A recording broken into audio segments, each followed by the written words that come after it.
Well, you've already got this employee. You know that they work decently well.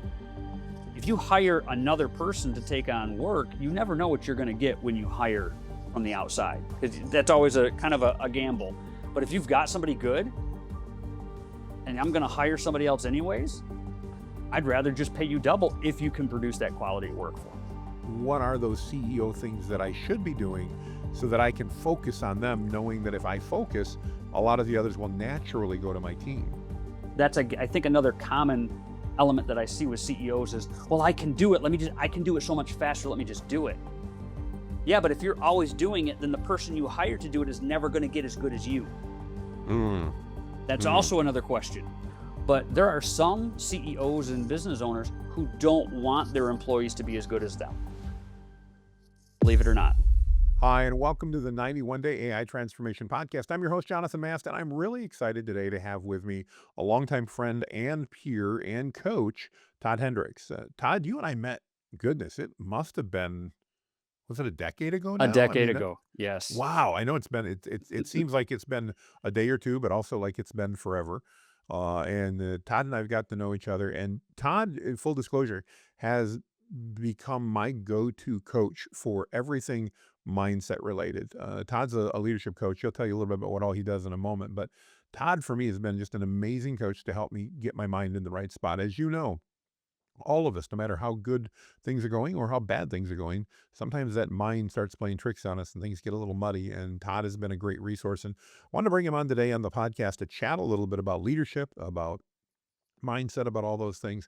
But Todd, before I totally blow what it is you really do, because of course, I just pay you to help me think well and everything that seems to come along that way. Tell everybody a little bit about yourself and who it is you help and how you do that. Yeah, well, thanks for having me on, Jonathan. I really appreciate the time. I have been doing this leadership coaching thing probably professionally for about 3 years, I would say. And it was something that I've done as part of my career for a long time. And I've been doing it for free. You know, people would call me for advice and, hey, can you help me do this? Or I've got this project, or what do you think about that? And I was like, man, I could really make kind of a side hustle out of this. And then it kind of developed into a little bit more than that. So I've had leadership positions in a lot of different careers, whether it be ministry at church, or I was an assistant principal in public education for a long time, in the real estate sector as well.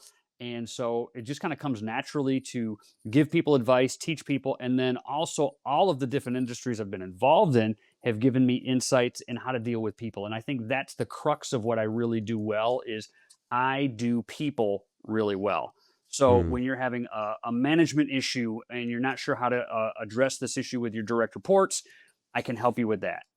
If you're dealing with another company and it's like, we don't know which direction to go, I can help you with that. Or if you're just not doing well, I can help you organize your thoughts, organize your business, and kind of push you along in the right direction. As you talk to leaders and entrepreneurs and that in the businesses, is there any one thing that you find that, you know, all of us entrepreneurs struggle with and need to get some of that head trash taken care of? Is there any one thing, or is it really different depending on who you talk to? Yes, and both. Fair enough. Fair So, enough. yeah. So the one thing that I have found that a lot of people keep holding on to is just that they hold on to things. And it's Mm, like, man, let go of that. And so I have a client right now that I'm working with. And what we are specifically working on is this client has two rock star VPs, we'll call them. And these VPs are doing amazing work and can do more if the CEO would let them. And so gotcha. my advice to the CEO is do only the things that you can do. Like they can do these other things for you, but they can't do the CEO things. You have to focus on CEO things. And they're in the midst of kind of scaling and growing. They're kind of in that crunchy phase where it's like, man, we could really boom and just blow it out of the water, or we're kind of just dealing with this growth phase. And I'm like, well, if you want to deal better with the growth phase, let them do the things that they know how to do, and you go do the things that only you can do.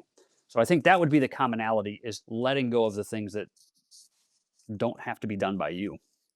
I admit, I know I struggle with that. I still struggle with that. How do you help entrepreneurs? I mean, generally when we're getting started, we're starting with just us or a small team, and then we grow. And sometimes that hand up, at least in my case, it's not because I'm not willing to, but I oftentimes just don't think about it, or at least that's my excuse that I tell myself.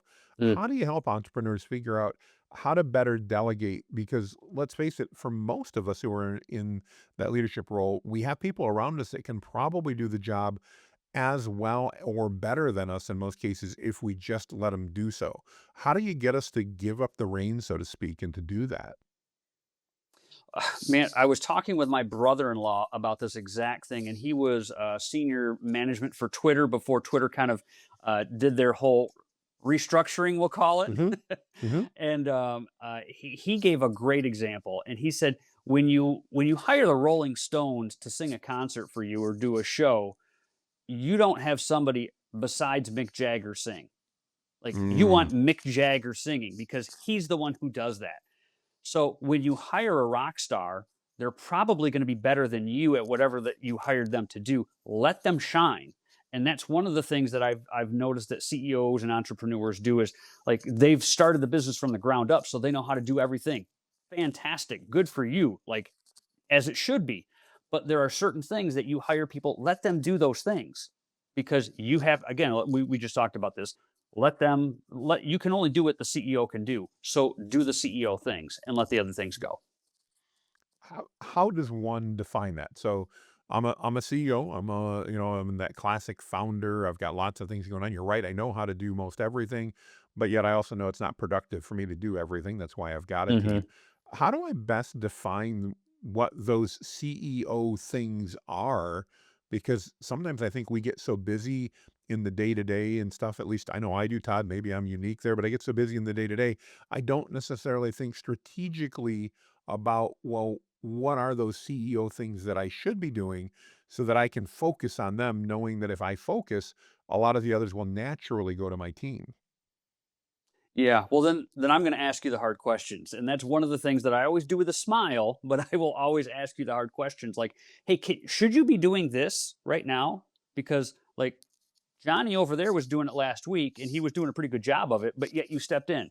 So let me give you a real life example. I was Yeah, working that'd be with great. a local brick, yeah, I was working with a local brick and mortar here in West Michigan where I live. And I was doing an on site visit with the owner of this business. And this owner was, and we were doing just owner things. We're talking high level. And one of the employees came over. It was a new employee and said, "Hey, I have a question about this thing with this customer. Can you help me real quick?" Sure, no problem.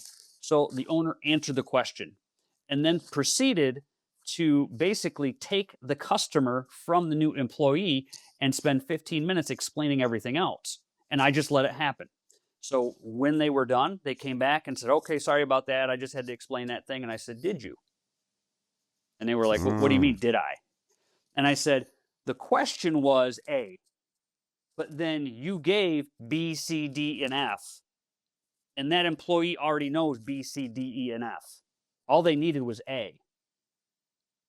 So you took that customer from them.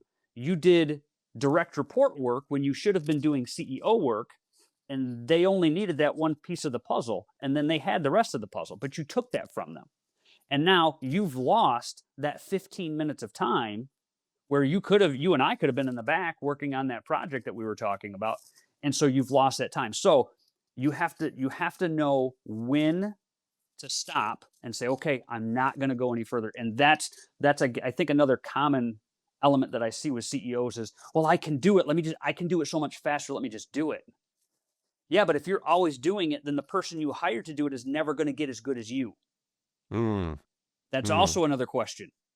Do you want somebody? And this is an ego thing, and it's a hard self check to do. But there are some CEOs and business owners who don't want their employees to be as good as them, believe it or not. I no, And I, d- so that's the I question do that I believe ask. it. I mean, I grew up in sales, and I remember it. Well, it never happened to me directly in the companies I was at. I had friends that were in sales that worked for other companies, and at some point would get successful and would actually be making more money than the CEO was in specific years Mm, when they had a banner year. Now, keep in mind, the commission's always a small percentage. So if they were making more money than the CEO, or at least the company, is doing really well. But Yes. I would see CEOs come in and go, no, no, no, you can't do that. You can't make more money than me. So we're going to cut your territory in half. And I always remember looking at CEOs like that when I was doing sales consulting, going, what are you thinking? Even if you're paying, Yes. let's say, a 30% commission to the sales rep for doing this job, you're keeping 70% of that. Why in the world would you be cutting they've proven, I mean, double their capacity. Let them make 4 times as much money as you. But I Right. know I ran into CEOs that were literally, they were incapable of doing that because they couldn't have somebody making more money than them. Is that same type of thing that we feel we just, we've got to be that, for lack of a better, we've got to be that cornerstone, and we feel that if we give up anything, we're going to lose that. Is that what you see, or what do you think causes that? Uh, I think it's kind of twofold. One is self confidence. You know, you have to have self confidence to do the job, and sometimes CEOs, like me, you, or anybody else, we're usually extroverted people. We can talk well with others. It's really easy for us. But many of us, deep down, have self doubt, and we Mhm. think about that, and we doubt ourselves. I've heard you talk about, the imposter syndrome Oh, yeah. frequently, and it's like, oh man, well, if somebody is really good in my company, maybe they're going to find out about me and that I'm not really as good as I think I am. Where it's like, you know what, you just gotta step out in faith and have the confidence to do it. It's like, I'll ask you a trick question, Jonathan. What's the name of the drummer for the Rolling Stones? No clue. Exactly. Nobody knows his name, but you know who Mick Jagger is Oh, because yeah. he's the rock star. He's the singer. So when you hire a rock star, like I'm going back to the conversation with my brother-in-law, he is senior level IT right now at a tech company out in Denver. And when I said, "Well, what is it that you do?" And he's like, "Todd, I don't do anything." And I'm like, "What do you mean you don't do anything? You're senior level engineer, for this company." And he said, "Todd, my job is to hire rock stars." We use that term. I And he love said, that term. he said, I know that they are better at their job than I am. So my job is to support them and give them all of the resources so that they can do their job to the best of their abilities. And all I do is I go around there. He's in a brick and mortar location. So he just goes around the offices all day long. What do you need? What can I do? What resources can I provide for you? Maybe let's have a meeting with these people. And all he is just this kind of like go between, in between, and he manages the entire team. But if the rock star engineer is rocking it, then he steps back and gets out of the way. So a lot of credit to my brother-in-law on that because he's not a he's not an ego-driven person. He's like, Mhm. whatever is best for the job, for the project, for the company, let's make that happen. Because when his team is wildly successful, even though he gives all that credit away to his team, he gets it kind of as a byproduct. I think the analogy, though, is just so perfect. You're right. I mean, Mick Jagger is who we think of when we think of Rolling Stones, and yet Mhm. Mick could not do his job if he didn't have the right drummer in the place, and the drummer Right. wasn't doing things. I mean, he's integral. That drummer is to the team, even though nobody may know who he is. And I love your brother-in-law's analogy about hiring those rock stars and giving them room, because I can think back to when I was younger and I worked for other people before I realized I wasn't the best employee on earth. I should probably work for myself. But I remember, yeah, you'd be going, you're like, I could do better, I could do more, but people wouldn't let you to, or they wouldn't allow that to happen. They would put roadblocks in your pace. I love how, again, as that senior level, his whole focus is making sure he hires the best people. I love the term rock stars, and then lets them perform to the best of their ability. To me, that seems like a Yes. model that we should all be following. It makes me Yeah. think of, and I don't know if you've ever heard it, Todd. Have you ever heard, probably have, you probably taught me about it, but A employees, B employees, and C employees, and how it's important when the budget allows for us as a company to hire A employees, because I'm going to generalize, an A employee can probably do 3 times what a B employee can do, and a B employee can probably do 3 times what a C employee can do. Now, that A employee is going to cost you more than the B employee. That's why I said it does matter on budget to an extent. But I'd be better to have one A employee in many cases than to have 2 B employees or to have a B and a C employee. Is that something that you ever talk about with leaders, and how does that translate into not alphanumeric letters, but into Yeah. reality? How does that translate? Well, it's interesting. I was just having a conversation with one of my clients about this, and we didn't use A, B, and C employees, but we did talk about work capacity. Mm, And the conversation was this my client asked a few of their employees, "Hey, if I paid you double, could you do double the work?" And a couple of the employees instantly said, "Oh, absolutely, I could do double the work for double the pay." So then really? my question was, so why aren't we getting productivity out of you now? Exactly. That's where my You head went. know? It's like, okay, now we need a discussion with that employee, I mean, not that I Right. expect you to burden yourself, but if you could really do twice as much, if I paid you twice as much, I bet you could do 50% more for the same pay. Right. So then the conversation was not so much around the numeric pay, but about capacity and Yeah. quality. So, all right, you're going to do double the work, but is it going to be A level work, or are you going to do double the work and I'm going to get C level work out of you?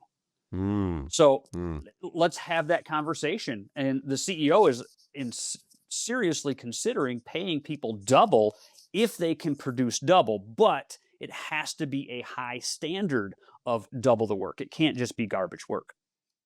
Well, and that makes sense because if you got the quality of the workout and the productivity was there, that employee doesn't need to be trained on all of the other things that an employee would have to be trained on. They don't have to incur the additional Right. benefit costs. They don't have to the additional training, the additional parking, the additional whatever, I mean, all of that would make sense. I mean, economically, it would even make sense, assuming the employee could legitimately do that.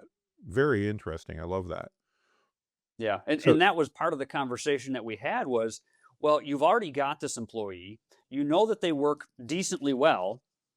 If you hire another person to take on work, you never know what you're going to get when you hire from the outside because that's always a kind of a gamble. But if you've got somebody good and I'm going to hire somebody else anyways, I'd rather just pay you double if you can produce that quality at work for me. yeah, no, I love that concept, and to me, it makes tremendous sense. I think it's, yeah, again, it fits right in. The next thing it makes me think of, and I was just having a conversation, believe it or not, on the way to church yesterday about this with my wife, talking about Jack Welch from GE, and he had a theory that every year you looked at your entire staff, and the bottom 20% of that staff, no matter how good they were, but the bottom 20% you removed and replaced. The top 20%, you did anything in the world you could to make sure that they were happy, and the middle 60%, you tried to turn into the top 20%. I'm curious from your perspective because, nowadays we often hear a lot about feel good and, all that type of stuff. How do we handle it as leaders and when we have employees that are not up to par? Because the reality is it happens. Sometimes it's Mhm. because we hire wrong, sometimes it's because something happens on their end. But how does a leader, if we're looking at our whole staff, and it may be one person, and maybe 20, maybe 2,000, that bottom 20%, how do we help that bottom 20%? And how do we determine whether they should be improved or should be removed from the organization? Oh, that rhymed. You should write that down. I like that. I Totally, like total catchphrases. happenstance. Yeah, so I'm gonna give you a catchphrase because you know how much I like my catchphrases. I do. But put the cookies on the bottom shelf, and what that means is make the information easily attained by anybody who's seeking it. So what you do is Okay. you go to that bottom 20%. Go to the bottom 20% and say, hey, look, whether it's numeric, you've got data, whether it's just performance indicators or whatever it is, say, hey, I'm noticing that you're struggling here. And another thing is you have to be open and honest with them as well. Like, hey, your performance is not up to par right now. We're missing metrics, standards, whatever it is that you have in place. And say, and here's where I want to get you. So you're here. I want you to be here, and I want to help get you here. So these are the steps that we're going to use to get you to this place. Are you willing to try that? Honestly, some people will be like, no, really, I don't want to. I want to come in, I want to punch the clock, and then I want to go home. Sure. Okay, great. Thank you. Thank you for that information. I appreciate that. And then there's other people who will say, okay, yeah, absolutely. Like, show me what I need to do. And I'm huge on sharing the why. Share Mm. why you are doing the thing. Another example. This is one from my church, which is kind of funny, but it really illustrates the point well. We have our pastor, relatively new to the position, and he's young. And we were talking about moving some things around in the church lobby area. And he said, "Well, we're going to need to move this bookcase because it's got the church library books on it. So I'll just go talk to the church librarian and we'll get it moved." Okay, great. And I just kind of smiled to myself and I was like, "Oh, buddy, you have no idea." So he goes down and talks to the church librarian, who I know very well, and he comes back, and I was like, "All right," and I'm smiling already. I said, "Are we going to move the bookcase?" And he goes, "He said no," and I was like, "Oh, really?" She said we couldn't move the bookcase, and he was like, "But I'm the pastor." I'm just laughing, and I said, "Can I try?" He goes, "Sure, go for it." So I go down there. Literally, we're talking like a 10-minute time difference, right? So I go down there, talk to the church librarian. I'm like, "Hey, can I show you something out here in the church library or in the lobby?" She's like, "Yeah, sure." So I said, "All right, remember when we painted this one wall over here?" "Yes, I think that looks fabulous." "Okay, great." I said, "What we want to do is we want to carry some of those colors through the lobby, and you know where the youth group is down there, down the hall?" "Yes." "Well, we want to put a sign up there that says youth group down this way. We want to put an informational table so people know how to, find it and everything." She goes, "Oh, that makes so much more sense. We should probably move that library bookcase over by the library door." And I said, Oh, I "That's a love it. great idea. That's a great idea." She's like, "Okay, yeah. Can you get some of the guys to do that?" I said, "Yep, no worries. I'll take care of it." So I go back to the pastor and I'm kind of smirking at him. And he's Mm. like, "So what's happened?" I was like, "Well, we're going to move the bookcase after service." He's like, "Well, how'd you do it?" And I said, "I shared the why. I invited her into the vision. Now she understands the entire process, the beginning, the end, and I made her part of it." And he goes, "Oh, yeah, that's good, Todd." So I important. said, "Yes, young Padawan, stick by me." I love it. So, that reminds me of the other thing is, leadership coaching to me, Todd, is not a one and done type thing. You and I have literally talked for Yeah. years. Sometimes you've probably wanted to hit me over the head because sometimes it's the same thing I'm talking to you about for years. Why is it that leadership coaching is not a one and done event for a leader? Why is it an ongoing thing? Oh, that's a great question, Jonathan. And early on in my leadership career, when I was doing the consulting work, Mhm. is I would emphasize how quickly I could get a turnaround for your company. You Ooh. come in, you get me in, I will get this done in 4 weeks. You follow these steps, boom, we've got it. And part of the growing process for me was, yeah, I could do that because I know what I'm doing. But if I'm asking you to do that thing, you need that mentorship and that Mhm. continuous hand holding. I Mhm. don't want to make it sound diminutive at all, but you need somebody next to you who's going to remind you, kind of like a football coach with a football team, Yeah. "Nope, this is the play we're going to run. This is why we're running it. Nope, you missed it last week. We're going to do it this week."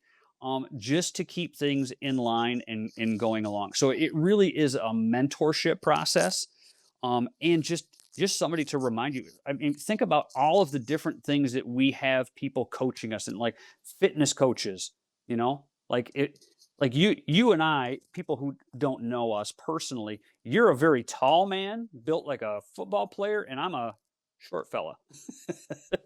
So if I want to get big, strong muscles so I can compete with Jonathan on the football field, it's going to take a long time for that to happen. I'm going to need some continuous coaching, right?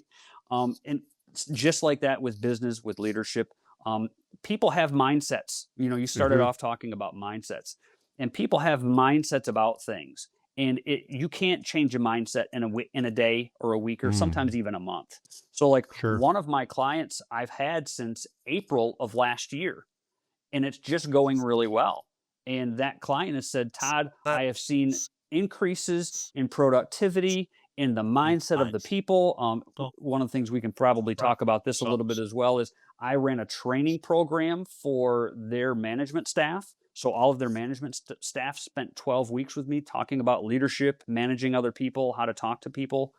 Um, and the feedback I've gotten is like, "We're just getting better and better, so we're not going to get rid of Todd." Okay, Mm. fantastic. That's great for me. Um, but it's just this idea of, there's a Japanese word called kaizen, which means Yep. continuous improvement. I think you've talked about this. Um, and if you are of the mindset to continuously improve, there's not really an end game. There's not an end point. It's like, let's just keep getting better. And I think, Jonathan, with your AI work, that's you're never going to stop learning. It's always going to be developing and growing. And I think that's a really good example of that. Makes sense. So now let's talk about our key team members. Where and when do we need to talk about getting our team members help? As we grow, as organizations grow, even a small organization like Whitebeard Strategies, we've got, 10 employees right now, but they're employees that I know need to be growing. In fact, as we're sitting here talking, I'm thinking, Todd, we got to talk after this podcast because I really need to have you come in and start doing that for some of our team in addition that what you're doing for me. When and how does a leader determine what type of coaching that their team needs in order so that they can continue to raise up those employees and improve those skills and make that 20%, the best 20% even better? Mm. Yeah. Well, I think it starts with being introspective. And Ugh. that is difficult for us to do as human beings, because when we become introspective, we see great things, but then we also see not great things. And we tend to avoid those not great things. That's where we start seeing task avoidant behavior. Like, Mm-hmm. oh, I know I'm supposed to go do the laundry, but I don't want to go do the laundry. So let me check my phone for 30 minutes. And now I'm scrolling for 30 minutes instead of doing the thing I'm supposed to be doing.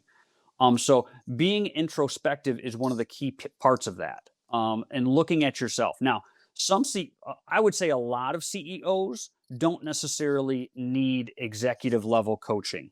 And the reason, at least the type of coaching that I do, because if you're at executive level coaching, you've already reached a pretty good level of success. So, like Tony Robbins, let's just drop that name, Jonathan, so we Yep. can help the algorithm here. So, There we Tony go. Robbins, he doesn't need me. He's good. He's got enough leadership in place. He doesn't need me. But the person who wants to be the next Tony Robbins may, and they may need me. And the reason that they may need me is because they don't know how to get out of their employees the level of productivity or leadership or even loyalty to get them to that next level. And a lot of CEOs think, well, as long as I'm doing it, I don't need my people to do it. Think about a football team. We've got the NFL playoffs going on right now, and I was watching football a little bit yesterday.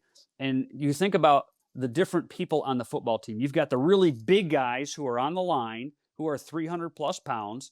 You need them to do that job. They're protecting the quarterback. And then you've got the little skinny wide receivers who weigh half of that, but they can run really far and really fast. Do you want to swap those positions? Not Absolutely a not. You don't chance. want a bunch of you don't want a bunch of Todds protecting the quarterback, because No, we'll that's get my role. squished. Let me do that, you puny little thing. Come on. That's right.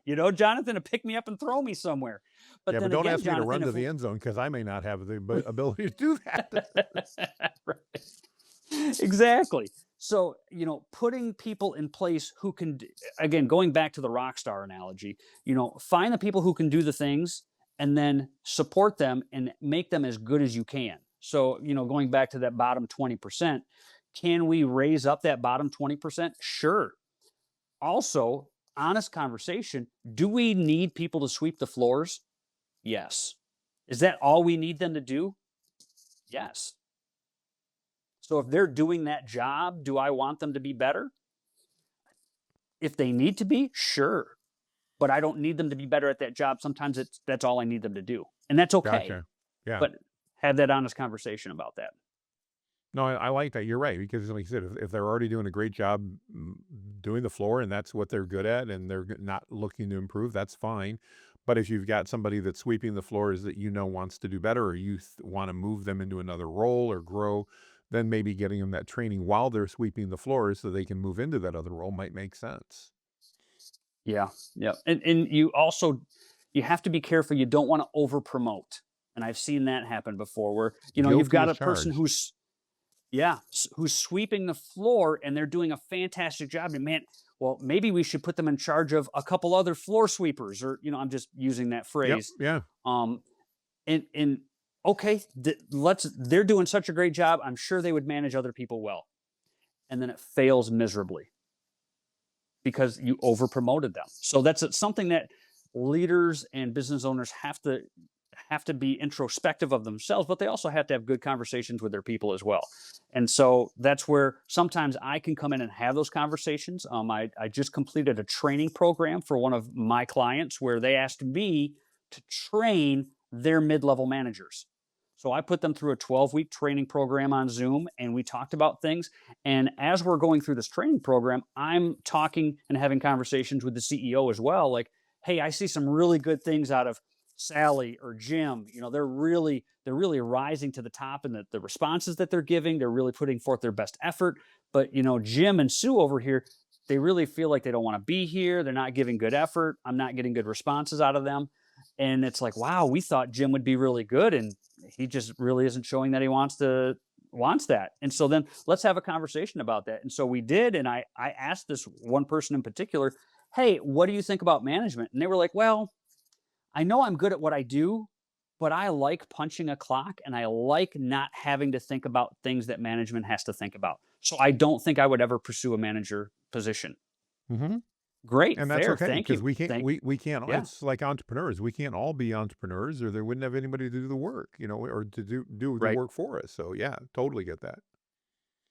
right. So Yeah. Todd, as we get ready to bring the plane in for a landing here, talk to me a little bit. If I'm listening today, I'm watching, and I'm like, man, Todd makes sense. I think I should reach out. And by the way, whether you think that or not, you should reach out to Todd. I can tell you that, having worked with him and continuing to work with him. What's the best way for people to reach out and connect with you, Todd? Man, I'm on Instagram, so I try to do a daily video. There's a guy who does AI who told me I should do a video a day. I think it's Yeah, Whitebeard imagine Strategies. I think that imagine was who that would be. Yeah, yeah. yeah. The So I'm coach on listened to the student, Instagram. huh?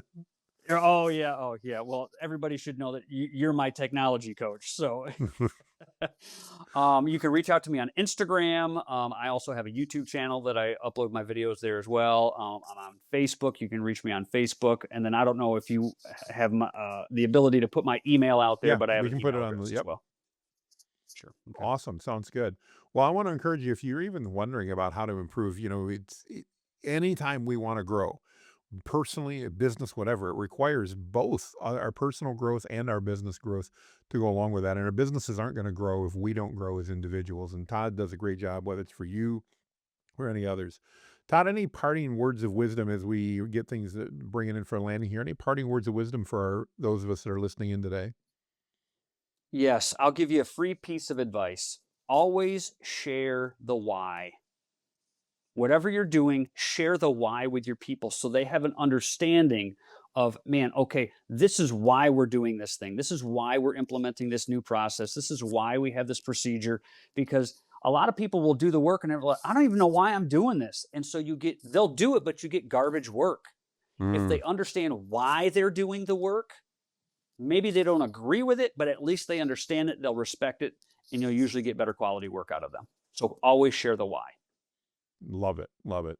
Well, Todd, thanks for taking the time to join me today on the podcast. I so appreciate it. And I want to thank everyone who's listening in or watching, viewing, listening, whatever. We really appreciate you and we would love your feedback. So don't hesitate to give us a review. And if you've got others, questions, anything like that that you want us to help answer, we obviously talk a lot about AI, but today we talked a lot about leadership because we need that first. So if you've got anything, please let us know. On that note, we'll see you guys on the other side. Make it a great day, everybody. Bye bye.